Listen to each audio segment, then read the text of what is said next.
वानिया जो घर के सभी लोगों के सामने अच्छेपन का मुजाहरा करके ये बताने की कोशिश कर रही थी कि उसे भी महविश की तरह घर के सभी अफराद की फ़िक्र है, ख़ास तौर पर कबीर की।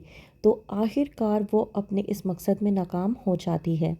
ड्रामे के नेक्स्ट एपिसोड में आप लोग देखेंगे कि वानिया जिसने कबीर को हर पल ये बताने की कोशिश की कि वो भी बहुत अच्छी बहू साबित हो सकती है, लेकिन कबीर जिसका कहना ये है कि वानिया कभी भी अपनी आदतों को नहीं बदल सकती।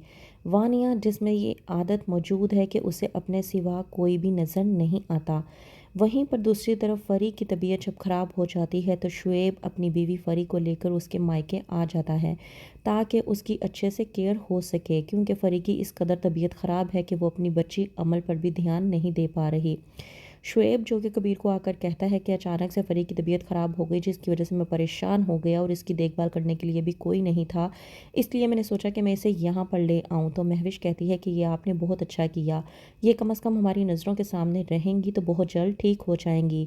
महविश जो कि फ़री की देखभाल कर रही होती है ताकि उसकी तबीयत बेहतर से बेहतर हो सके, जब देखता है समीर ये सब कुछ तो वो बेहद गुस्से में आ जाता है और गुस्से के आलम में आकर सीधा अपनी बीवी वानिया के पास जाता है और कहता है कि तुम मुझे एक बात बताओ, फ़री कब से आई हुई है और उसकी कितनी ज़्यादा तबीयत ख़राब है? क्या तुमने एक भी बार जाकर उसको ये पूछने की कोशिश की है कि उसे किसी चीज़ की ज़रूरत तो नहीं? महविश भाभी को जाकर देखो, जब से फ़री आई है वो उसकी तमारदारी पर लगी हुई हैं और तुम यहाँ पर क्या कर रही हो? तुम मुझे एक बात बताओ, क्या तुम्हें हमारे इस घर में तमाम तर आसाइशें मुकम्मल होती हुई नज़र नहीं आई? कौन सी ऐसी ख्वाहिश थी तुम्हारी जो आज तक पूरी नहीं हो पाई? तमाम तर आसाइशें तुम्हें दी गईं, उसके बावजूद तुम ये सब कुछ करती हो, तो अब मुझसे ये सब कुछ बर्दाश्त नहीं होता। वानिया चीखती है और चिल्लाती है, कहती है समीर को कि बस करो, बहुत हो गया। अगर अब तुमने महविशनामा ख़त्म ना किया तो तुम्हारे लिए अच्छा नहीं होगा। वैसे भी महविश का नाम सुन सुनकर मैं तंग आ चुकी हूँ, जिसको देखो हर वक्त बस महविश के नाम से पुकारता रहता है। तुम लोगों को महविश के अलावा और कोई बात नहीं आती? मैं बहुत अच्छे तरीके से जानती हूँ कि किस तरह से वो नाटक करके सबको अपनी मुट्ठी में करने की कोशिश कर रही है, लेकिन बहुत जल्द उसका ये खेल मैं सबके सामने ला कर उसका पर्दाफाश करके ही रहूँगी। समीर वानिया की बातें सुनता है तो वो घबरा जाता है और कहता है कि ये कभी नहीं सुधरने वाली। ये जिस तरह की खुद है बिल्कुल उसी तरह से दूसरों को वैसा ही समझती है। वहीं पर वानिया जिसने ठान लिया है कि वो महविश को अपना असल चेहरा दिखाकर ही रहेगी और उसे ये बता कर रहेगी कि वानिया की जगह को कोई भी उससे नहीं छीन सकता।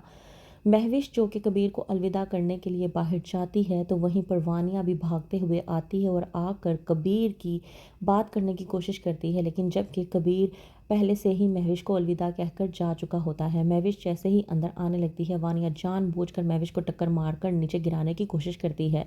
इतनी सी बात पर महविश जब वानिया से सिर्फ इतना कहती है कि भाभी क्या आप देखकर नहीं चल सकती, तो वहीं पर वानिया गुस्से में वह महविश से कहती है कि देखकर मुझे चलने की ज़रूरत नहीं बल्कि तुम्हें चलने की ज़रूरत है, और वैसे भी वानिया के रास्ते में जो कोई भी आता है उसे वानिया से टक्कर लेनी ही होती है। और रही बात तुम्हारी, तो मैं बहुत अच्छे तरीके से जानती हूँ कि तुम्हारे इस चेहरे के पीछे कौन सा नकाब छुपा हुआ है, तो अपना ये नाटक मेरे सामने ना ही करो तो तुम्हारे लिए बेहतर होगा।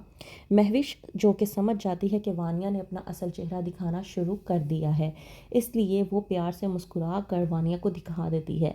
लेकिन वानिया जो कि ख़तरे की घंटी बजा रही है महविश के लिए, आखिरकार वो क्या करेगी ऐसा महविश के साथ कि कबीर की नज़रों में ही वो गिर जाएगी। क्या होगा आगे, मज़ीद जानने के लिए देखते रहिए ड्रामा सीरियल बड़े भैया।